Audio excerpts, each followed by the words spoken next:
Salut tout le monde, j'espère que vous allez bien. Alors ça faisait un petit moment depuis la dernière vidéo sur le projet Chronos, mais maintenant c'est reparti, direction le lancement, et voyons ensemble les deux dernières infos que je peux vous donner sur les préparatifs que j'ai effectués en décembre dernier à la ferme.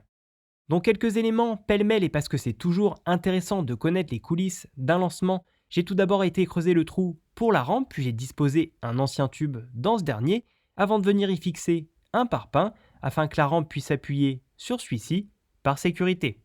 Sinon, comme vous le voyez, j'en ai profité aussi pour baliser la zone, dans le but d'avoir une surface d'action bien déterminée, puis j'ai également testé tout le transport, avec une remorque et un quad, pour faire les allées et venues jusqu'à cette zone.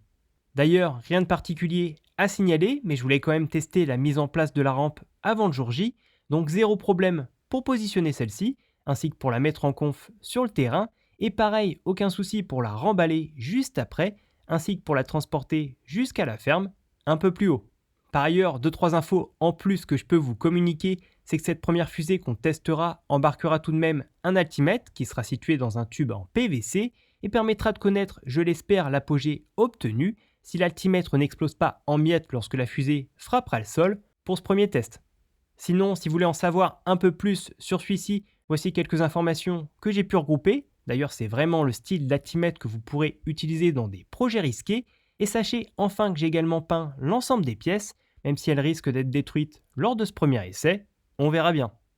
Sinon, maintenant pour terminer cette vidéo, laissez-moi désormais vous montrer l'atelier qui fut lui aussi complètement peint en fin d'année, atelier qui ne me reste plus qu'à meubler avant d'en faire un lieu de construction de fusées amateur. A très bientôt pour d'autres vidéos, on se revoit très vite sur la chaîne et je vous dis à plus.